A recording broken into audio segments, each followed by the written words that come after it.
Hi guys, I hope you're all doing well today and welcome to my second reader's response. Today we're going to be talking about an article by Zulfikar Ahmad titled Analyzing Argumentative Essay as an Academic Genre on Assessment Framework of IELTS and TOEFL.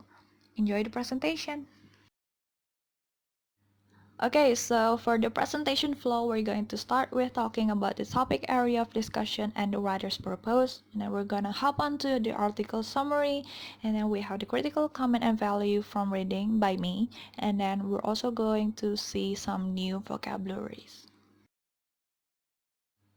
The topic area of discussion of this paper is the evaluation of the assessment rubric for argumentative essay of IELTS and TOEFL tests. And as for the writer's purpose is to analyze how an argumentative essay as part of the IELTS and TOEFL tests is being assessed along with the issues, and then also to introduce the attempt of bettering argumentative essay grading scheme. Jumping to the next part, we're going to talk about the article summary, which consists of argumentative essay definition, IELTS assessment rubric, TOEFL assessment rubric, assessment issues, and a framework of assessment.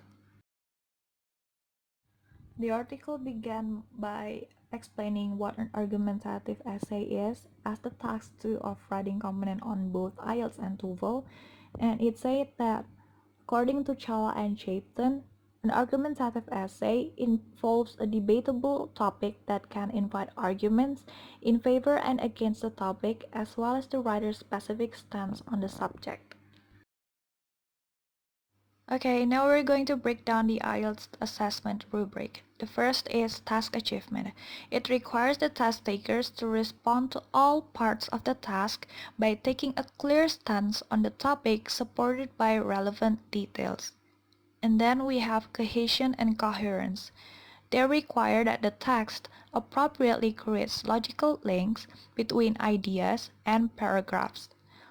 Next, we have lexical resource, which refers to the natural, varied, and subject-specific use of the lexical items.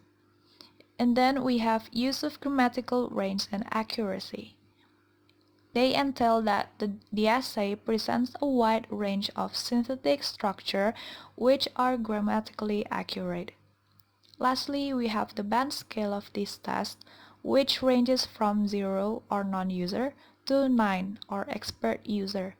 No band is awarded either to the candidate's failure to produce any text or a text which clearly shows that the production is the outcome of memorization. Moving on, the TOEFL assessment rubric consists of task completion, text organization, textuality, lexical appropriacy, synthetic variation, and also the essays are scored holistically by certified raters on a scale of 0 to 5. The highest rated essay would effectively address the topic and the task, would be well structured and employing different rhetorical functions, would be cohesive and coherent, and display functional use of language marked by lexical variety and synthetic accuracy. The lowest grade essay would merely copy words from the topic, reject the topic, or otherwise not connect to the topic, be written in a foreign language, consist of keystroke characters, or worst, be blank. And then this article also listed some issues in assessing argumentative essays in IELTS and TOEFL. So the first one is low reliability for the essays graded. A study by Veerapan and Sulaiman found inconsistency in inter-rater reliability as different raters awarded different marks for the same essay.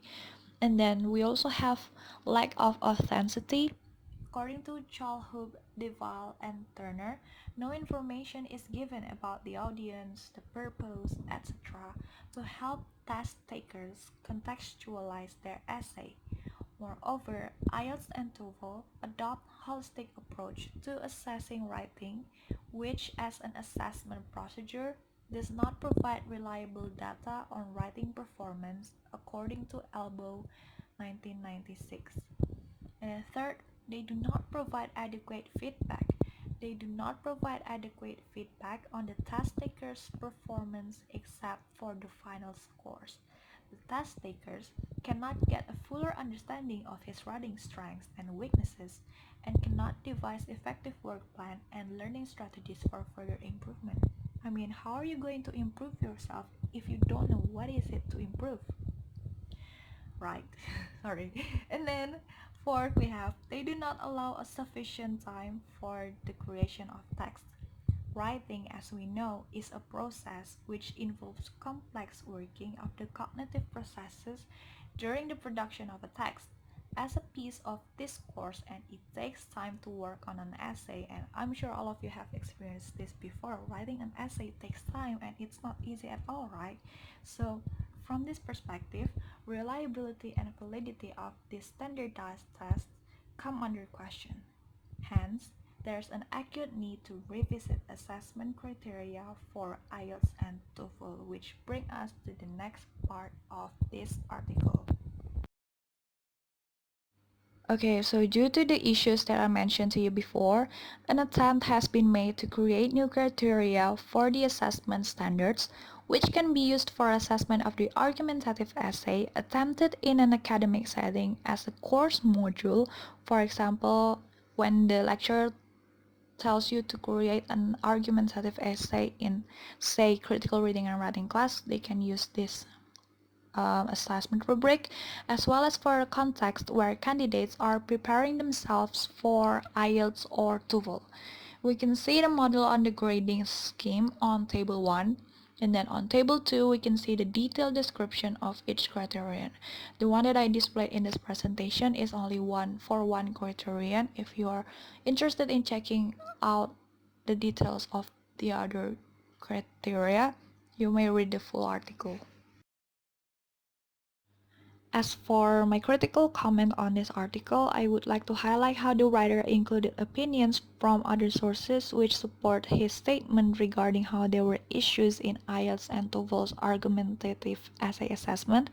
And then the writer also listed the things that were the focus of assessment in both IELTS and TOEFL scoring rubrics, and also described the issues found in the assessment, be it in the progress or the final result. The explanations were understandable and relatable, and near the end of the paper, the writer attached two tables which contain the revisited grading scheme, along with the detailed description, which show the attempts of fixing the issues listed previously.